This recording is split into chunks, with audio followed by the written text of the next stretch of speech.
Kabaya. Non, comment ça non?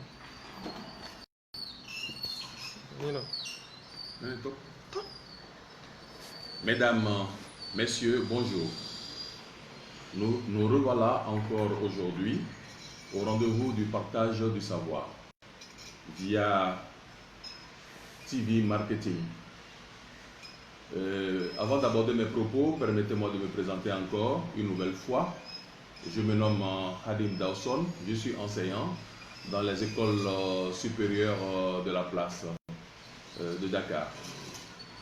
Donc je vais aborder un thème très important aujourd'hui, la communication de crise. Vous n'êtes pas sans savoir que le monde entier vit une mutation profonde dans le domaine de la crise sanitaire et cela impacte négativement dans le rendement sur les activités de l'entreprise. Cela étant, nous allons voir comment les entreprises, les sociétés, les maisons de commerce ou d'industrie essayent vraiment d'endiguer cette crise. Comme vous le savez, une entreprise ne peut se maintenir et progresser qu'en recherchant constamment l'amélioration de sa productivité sur tous les plans de son activité. D'où une urge pour une entreprise de se préparer à la crise. Cela n'échappe à aucune entreprise. Qu'est-ce que c'est que la crise d'abord? La crise, qu'est-ce que c'est? C'est un moment très difficile dans la vie d'un individu, s'il s'agit d'une personne physique, et s'il s'agit d'une personne morale, une entreprise, société, maison de commerce. Rencontrer quelques difficultés dans le déroulement de ces activités. Donc, nous pouvons dire que la crise traduit un changement. On peut dire que c'est un changement, une transition accélérée entre deux états. Comment on était et qu'est-ce qu'on vit actuellement. Donc, elle est révélatrice des forces et des faiblesses dans la communication en temps normal. Donc, pendant la crise, on assiste à quoi? On assiste tout simplement à un dérèglement du mode de fonctionnement de l'entreprise. Une saturation de capacité de communication suite à l'afflux de demandes d'informations. Une remise en cause des produits, des services, des hommes, voire la réputation dans l'entreprise. Vous n'êtes pas sans savoir que le monde avait connu une crise sur le plan mondial, comme ce que nous sommes en train de vivre actuellement, la crise de la, comment dirais-je, la vache folle. Il y a aussi, comment dirais-je, le sang contaminé en France. Tout ça là, ce sont des crises majeures. En bref, nous pouvons dire que les crises heurtent les entreprises et mettent leur avenir en péril. Mesdames, Messieurs, j'aimerais vous dire qu'il existe plusieurs types de crises. Comme je viens de le dire tantôt, il y a la crise sanitaire, ce que nous sommes en train de vivre actuellement, la pandémie ambiante et sans précédent, causée par Covid-19. Il y a la crise économique, il y a la crise alimentaire, qui affecte plusieurs pays, notamment les pays sous-développés. Il y a aussi la crise politique, lorsqu'il y a instabilité. Il y a aussi la crise de ménage, lorsqu'on parle des femmes et des hommes mariés. Bref, je peux dire, la liste, elle est exhaustive, en quelque sorte. Donc, en ce qui concerne l'entreprise, la crise dans une entreprise, c'est le produit d'une triple dynamique associant un déferlement, un dérèglement et des diverses, ou bien donc, je peux dire des divergences sur les choix essentiels. Mais on peut se poser la question, quelles sont les causes des crises dans une entreprise? J'essaie de voir les causes, je vais voir quels sont les risques, et après, comment anticiper, comment se préparer, comment s'organiser. Je peux dire en ce qui concerne les causes, elles sont nombreuses. Plus les sociétés deviennent complexes et interdépendantes, plus elles se spécialisent et plus elles sont exposées aux risques. Donc, je peux dire tout simplement la complexité croissante des techniques font que vraiment l'entreprise est confrontée à des crises. L'exigence accrue des consommateurs, les consommateurs qui deviennent de plus en plus exigeants. Il y a aussi l'évolution des médias, il y a aussi les réseaux sociaux, comment dirais-je, la capitalité de l'information à l'échelle internationale. Nous pouvons dire aussi que la croissance en ce qui concerne le commerce international est aussi facteur de la crise dans les sociétés. Et aussi le développement de transport de matières dangereuses. Tout cela, ça peut constituer les causes de la crise dans une société. Il y a aussi le terrorisme technologique et écologique. Malheureusement, lorsqu'on constate qu'il y a des déchets, lorsqu'on constate qu'il y a des pollutions dans la mer, tout cela, ça peut constituer vraiment une crise. Il y a aussi la concentration industrielle non loin des centres urbains. Maintenant, après avoir énuméré ces causes, il me plairait maintenant de parler des divers types de risques auxquels l'entreprise peut être confrontée. D'abord, il y a les conflits avec son environnement. C'est ce que je viens de dire tout à l'heure, la pollution de la mer, déversement des déchets toxiques dans les eaux, etc., etc. Il y a aussi des défaillances atteignant les produits, le matériel. Nous avons aussi des risques internes et des risques sociaux. Qu'est-ce que je veux dire par là? Lorsque nous sommes dans une entreprise et malheureusement on constate licenciement, changement de management, changement du personnel, les dirigeants, même des dirigeants controversés, ou bien des malversations ou détournements de fonds, tout cela, ça peut constituer, comment dirais-je, les risques pour que l'entreprise soit confrontée à une crise.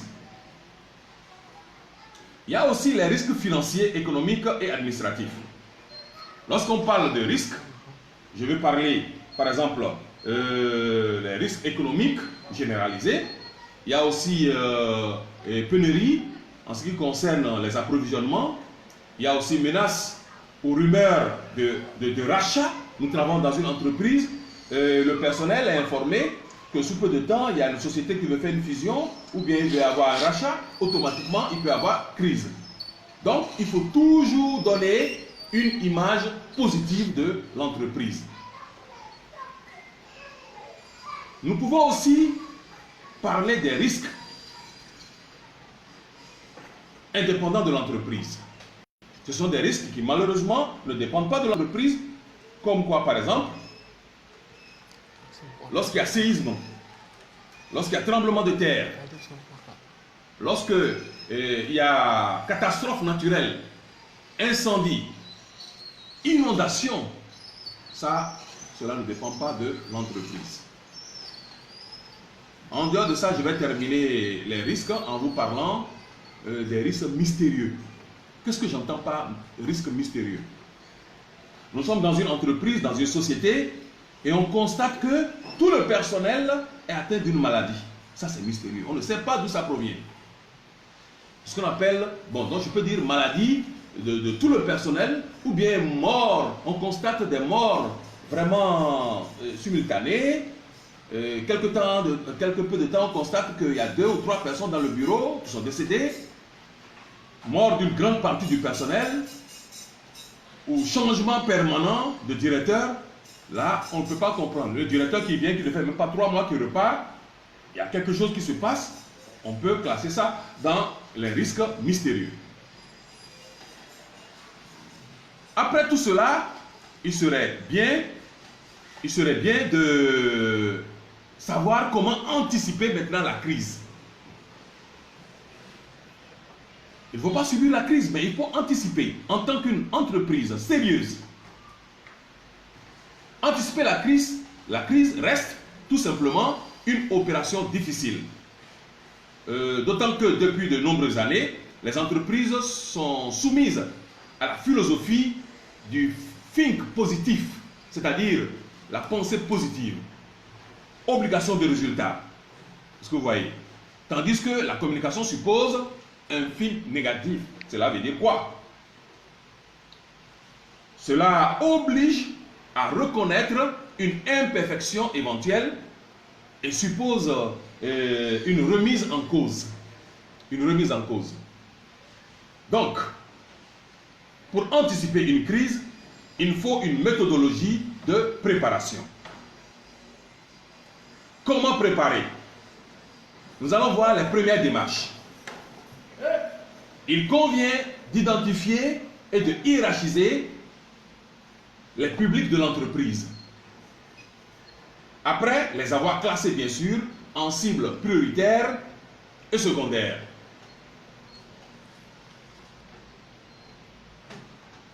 Il faut déterminer en quoi un public serait affecté par une crise. Après, déterminer les cibles qui d'emblée seront favorables, défavorables ou neutres. Ensuite, il convient de connaître les réponses et arguments que ces cibles souhaiteraient voir apportés par l'entreprise en cas de crise. Il nous faut aussi la concertation tout azimut. Qu'est-ce que je veux dire par là? L'entreprise doit veiller à maîtriser certains éléments qui pourraient causer une crise. Comment? Dialoguer avec les auteurs sociaux, dédramatiser les situations larvaires, couper court aux rumeurs et au flux de désinformation. Développer les synergies entre la communication interne et la communication externe. Il faut fournir des informations objectives concernant son bilan social, bien sûr, et économique. Il faut fournir aussi des informations au sujet des perspectives objectives de l'entreprise. Toujours en ce qui concerne cette partie, je dirais aussi l'analyse objective du risque. Elle permet d'évaluer la capacité de réaction de l'entreprise et la pertinence de sa réaction. Plusieurs questions doivent être posées. La crise, ou bien la cause de la crise, est-elle clairement identifiée, maîtrisée ou supprimée? Est-ce que l'intégrité de la personne, ou bien des personnes, des produits, de la marque, de l'entreprise, est-elle menacée?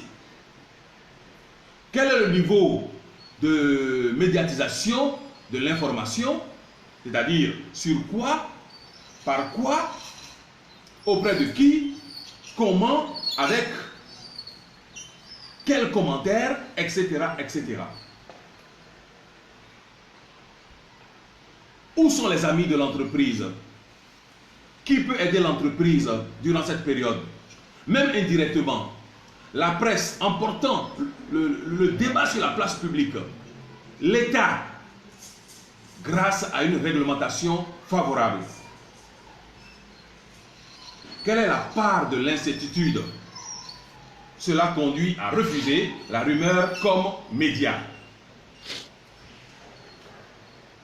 Quelle est l'urgence afin de ne pas apporter une information qui n'engendre pas des comportements pires que les faits? Il faut même jusqu'à aller à la rétention d'informations. Les effets et risques de la crise, c'est-à-dire pendant la crise. Parce que je vais voir pendant la crise et je vais voir aussi après la crise. Donc, une forte demande d'information lorsque l'entreprise est confrontée à une crise. Pendant la crise, il y a une forte demande d'information. Tout le monde s'intéresse, tout le monde aimerait avoir l'information, d'abord en interne. Or, celle-ci, difficilement satisfaite, il en résulte une augmentation du turnover, que j'entends par le taux de l'action du personnel. On constate une démotivation d'abord, une perte de confiance face à la hiérarchie, une gabegie, si je peux dire, une réaction des représentants des salariés. L'entreprise doit donc en priorité informer le personnel sous peine de le voir chercher ailleurs l'information et de risquer l'inquiétude du client. Donc, le client, face à la crise, peut boycotter même le produit, recherche des mêmes produits chez la concurrence et même exploitation de la crise par les concurrents. Maintenant, après les crises, quels sont les effets et risques? Pour l'entreprise d'abord, il y a image de marque en déperdition, ou bien en perdition, je veux dire. Il y a discrédit, il y a perte de légitimité, il y a aussi fermeture d'un site ou d'une ligne de produits.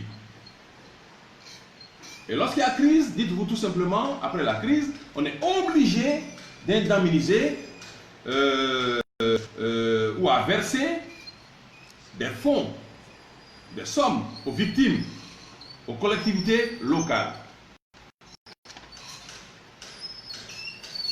Il y a aussi automatiquement la chute des ventes. Ça impacte sur les ventes nécessairement. Il y a aussi le licenciement, difficultés de recrutement, etc. etc. Et ce n'est pas seulement pour l'entreprise. Il y a aussi pour le consommateur. Le consommateur, cela peut entraîner des conséquences, par exemple comme les brûlures, lorsque vous consommez le produit. Ça peut entraîner même des intoxications, ça peut consommer même une invalidité, voire la mort. Pour le consommateur aussi, il peut y avoir pollution ou dégradation de l'environnement. Mais tout cela, comment faire maintenant pour adopter maintenant une stratégie face à la crise? Écoutez, mesdames, messieurs, il existe plusieurs types, plusieurs cas de figure qui permettent d'asseoir une stratégie d'attaque ou de défense face à la crise, c'est-à-dire la situation de crise.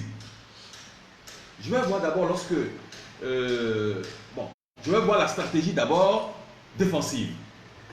Lorsqu'on vit une crise, comment l'entreprise doit pouvoir se défendre?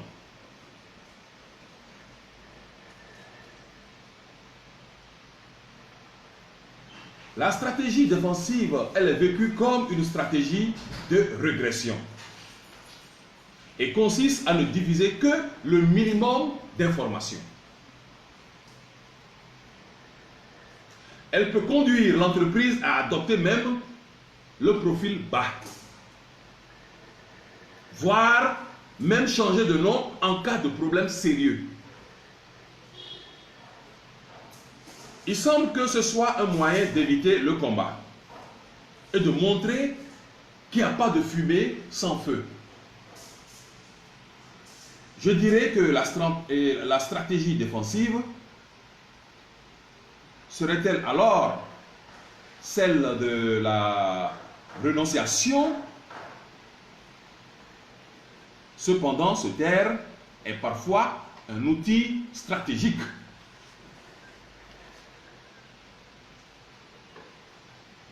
Je vais voir la seconde phase, c'est-à-dire la stratégie offensive.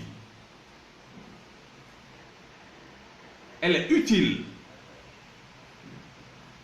Tous les outils de la communication, les techniques douces, c'est-à-dire information des leaders, des influenceurs, des lobbying, aux moyens les plus visibles, si possible même achat d'espace dans les médias, prise de position publique.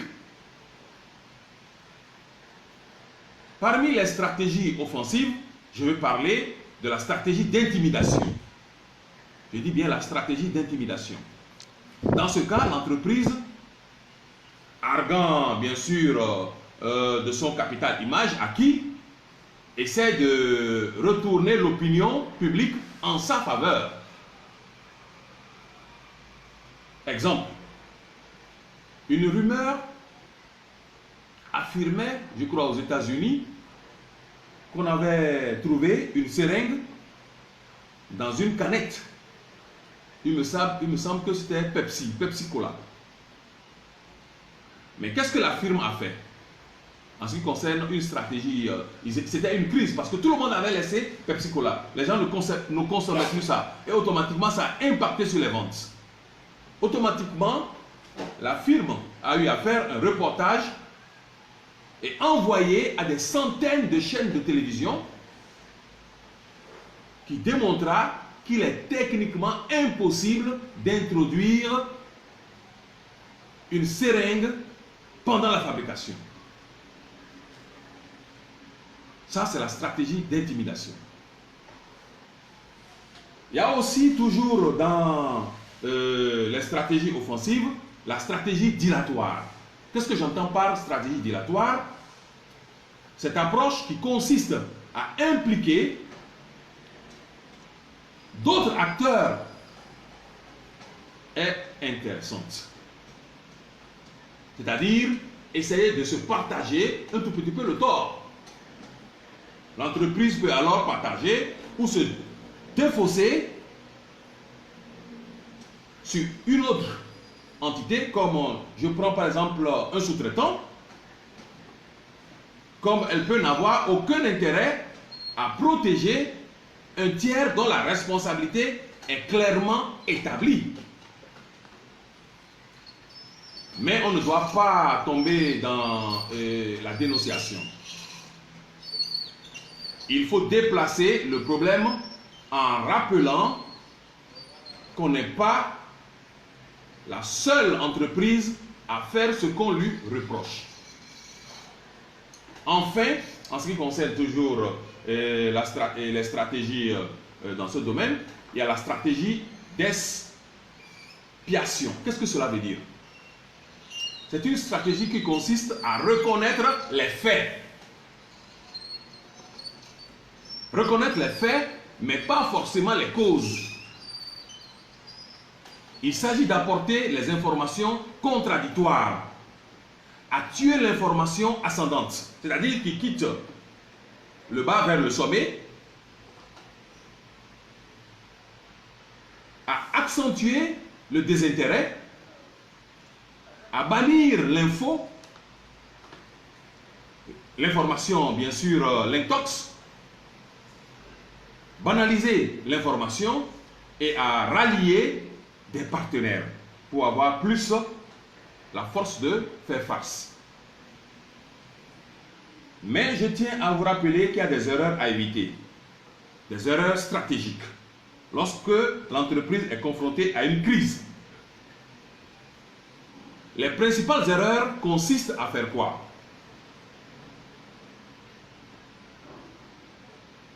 À dissimuler la vérité. La vérité, quel que soit le prix, vraiment il faut savoir dire la vérité. Si on peut s'excuser, on s'excuse. Si on peut vous excuser, on vous excuse. Il faut assurer exagérément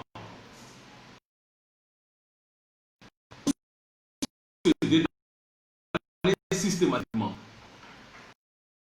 Il y a deux mots qui sont donc mères de toute précaution en communication des crises. Je tiens à noter ceci.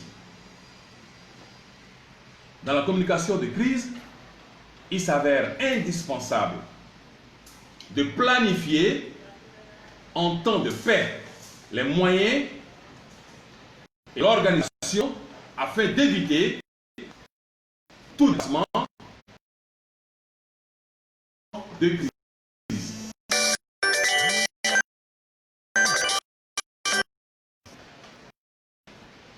Maintenant, je vais essayer de voir avec vous les moyens et organisations face à la crise.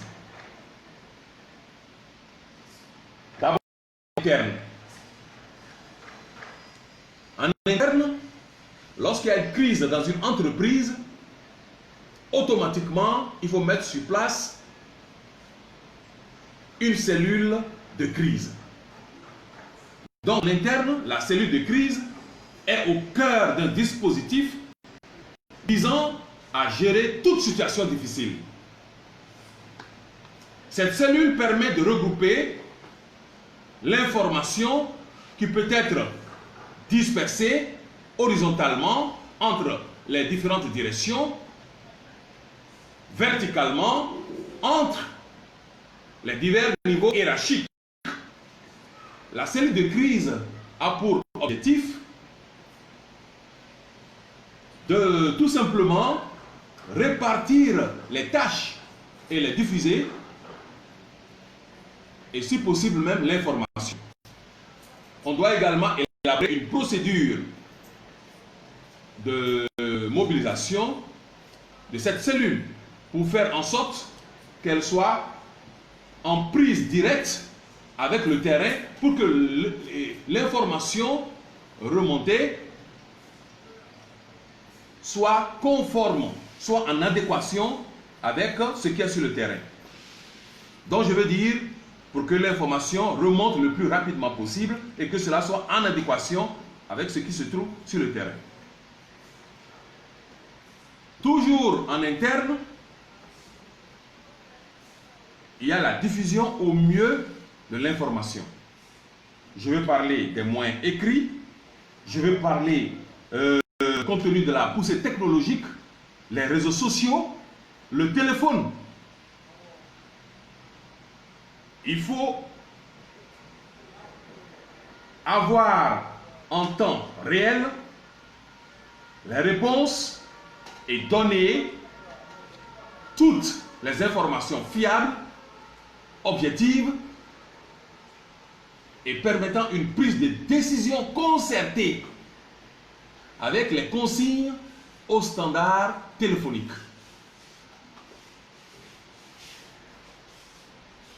Enfin, je dirais que l'entreprise peut aussi prévoir les boîtes à outils, les livres de bord, la formation et la simulation, c'est-à-dire l'expérimentation. Il faut aussi le média training. Qu'est-ce que j'entends par média training? C'est une technique dans laquelle on apprend à vaincre sa peur. C'est-à-dire la peur d'en dire trop. Pas assez ou mal. Ou de mal maîtriser son émotion lorsque vous parlez. Lorsque vous posez une question concernant la crise, cette crise. Il faut aussi repérer les défauts de communication. Il faut repérer ou bien mesurer l'effort de déclaration et effectuer un retour d'expérience après chaque crise. Et après la crise, qu'est-ce qui se passe? Il faut faire un débriefing. Et les mesures correctives doivent être envisagées. C'est-à-dire réunion post-accident, relecture des livres de bord, la constitution d'archives de presse, la promotion des responsables ayant assuré et assumé les risques.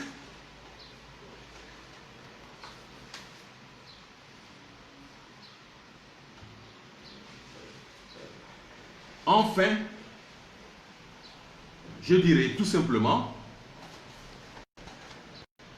il y a aussi l'encouragement au partage, à la diffusion du retour d'expérience. Il y a aussi la formation pour maintenir l'équilibre dans la société, dans l'entreprise. La formation pour maîtriser les discours oraux, les argumentaires, et former des équipes, les cimenter. En externe maintenant, qu'est-ce qui se passe? C'est le rôle des médias.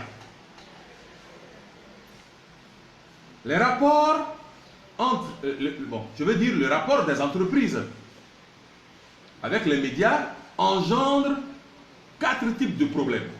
Quels sont ces problèmes? Il y a d'abord un problème organisationnel qui est responsable du discours de l'entreprise. À qui est-il habilité à le dire? Un problème de conception. Quand faut-il dire tel ou tel fait? À qui et comment? Il y a aussi un problème d'analyse. C'est-à-dire, que faire des informations reçues? À travers les rapports, bien sûr, avec les journalistes, ou publiés dans les médias. Il y a aussi le 4e cas, un problème de droit. Dans quel cas l'entreprise est-elle responsable de ses dires? Dans quel cas est-elle fondée à se défendre à la presse?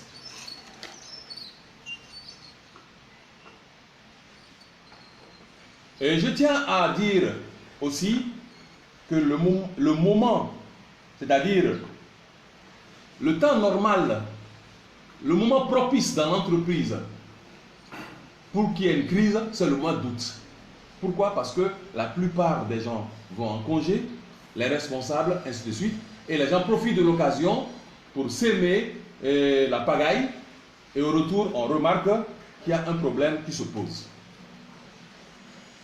Donc, pour terminer, parce qu'on ne veut pas trop, on ne peut pas trop s'étaler sur la communication de crise, mais on peut toutefois quand même donner quelques directives aux entreprises, aux dirigeants, pour endiguer ce problème. Donc, pour la communication de crise, on peut dire, pour l'art de la guerre, qu'il n'existe pas de règles fixes. Ces règles peuvent être établies que selon les circonstances.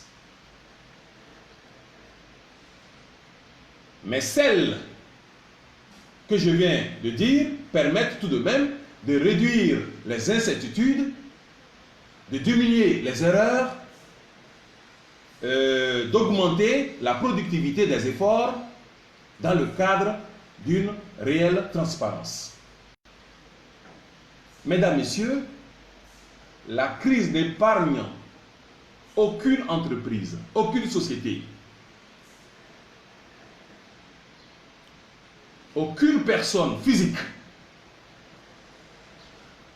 Lorsqu'il s'agit d'une personne physique, on parle d'ennui, on parle de problème, mais lorsqu'il s'agit d'une entité, d'une personne morale, société, un pays, nous pouvons parler de la crise. Ce que le monde vit actuellement, c'est une crise sanitaire.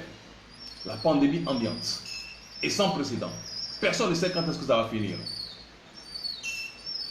Si il était dans les dispositifs de l'OMS et dans les politiques de chaque pays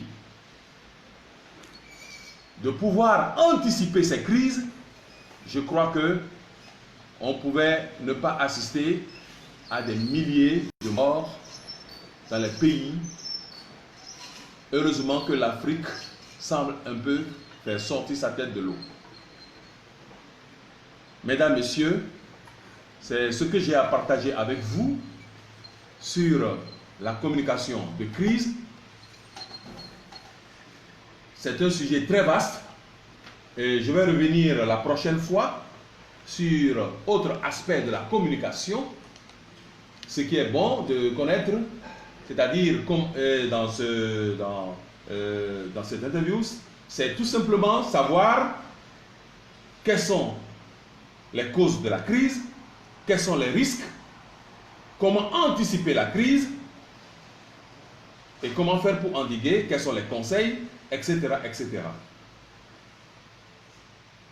Mesdames, Messieurs, je vous souhaite Adjuma Moubarak. Merci de votre attention.